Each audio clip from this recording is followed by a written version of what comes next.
সুন্দরবনের এক কোণ দিয়ে বয়ে যেত এক নদী। সেই নদীর পাড়ে বিশাল এক আম গাছে থাকতো টেপু নামের এক বানর। টেপু ছিল খুব হাসি খুশি আর মিশুক, কিন্তু সেই নদীর গভীর জলেই থাকতো মিঠু নামের এক ধুরন্ধর কুমির। আহ, এই আমটা তো বেশ মিষ্টি, কিন্তু প্রতিদিন এই একই আম খেতে খেতে মুখটা একদম সয়ে গেছে। সুন্দরবনে আর ভালো কোনো ফল নেই নাকি? ও বন্ধু টেপু, শুধু একা একাই রাজভোগ খাচ্ছ দেখি। আমাদের কথা তো একবারও মনে পড়লো না তোমার। আরে মিঠু ভাই, তুমি কখন এলে? তুমি তো জানো আমি ডালে থাকি আর তুমি থাকো জলে। দেখা হবে কি করে বলো? হা হা হা। সেই দুঃখেই তো এসেছি বন্ধু। তুমি এই তীরের টক আম খেয়েই দিন কাটাচ্ছ, অথচ নদীর ঠিক ওপারেই আছে এক জাদুর আম বাগান। সেখানে এক একটা আম মধুর চেয়েও মিষ্টি। বলো কি মিঠু ভাই, কিন্তু আমি তো সাঁতার জানি না, এত বড় নদী পার হব কি করে? আরে বন্ধু, আমি থাকতে তোমার চিন্তা কিসের? তুমি চট করে আমার পিঠে চড়ে বসো, আমি তোমাকে ওপার থেকে আম খাইয়ে নিয়ে আসবো। সরল মনের টেপু কুমিরের ফুন্দি বুঝতে পারল না। সে এক লাফে মিঠু কুমিরের পিঠে চড়ে বসলো, কিন্তু নদী যখন একদম মাঝখানে, চারদিকে শুধু থই থই জল, তখন মিঠু কুমির হঠাৎ অদ্ভুতভাবে হাসতে শুরু করলো। বোকা বানর, তুই সত্যি ভেবেছিস আমি তোকে আম খাওয়াতে নিয়ে যাচ্ছি? আমার স্ত্রী আজ বায়না ধরেছে, সে বানরের কলিজা দিয়ে ডিনার করবে। আজ তোকে মেরেই আমি বাড়ি ফিরবো। ওরে বাবা রে, এ কি বিপদ! এখন পালাই কি করে? হা হা হা।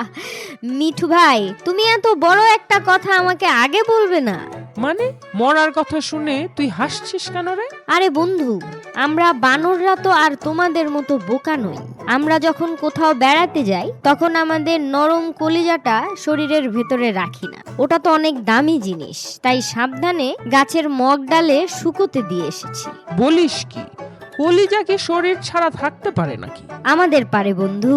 এখন যদি আমাকে নদীর মাঝখানে মেরে ফেলো, তবে তুমি শুধু হাড় আর চামড়া পাবে। তোমার স্ত্রী তো কলিজা না পেয়ে তোমাকে আস্ত চিবিয়ে খাবে, তখন কি করবে? তার চেয়ে চলো জলদি তীরে যাই, আমি কলিজাটা নিয়ে আসি, তারপর আমাকে মনের সুখে খেও, কেমন?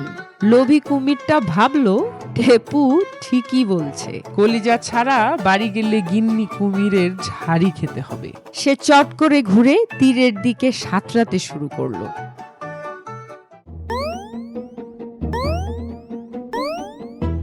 ওরে নির্বোধ কুমির, কলিজা কি কখনো শরীর থেকে আলাদা থাকে রে? তোর লোভ তোকে এতটাই অন্ধ করেছে যে সাধারণ জ্ঞানটুকু হারিয়ে ফেলেছিস। যা, এবার পচা মাছ খেয়ে পেট ভর গিয়ে। ওরে পাজি বানর, তুই আমাকে ঠকালি। আমি গাছের নিচেই বসে আছি, তুই কখন নামবি আমি তোকে দেখে নেব। আচ্ছা, তবে নে, এই তোর কলিজা। দাদিমা, কুমিরটা তো দেখছি মহা বোকা।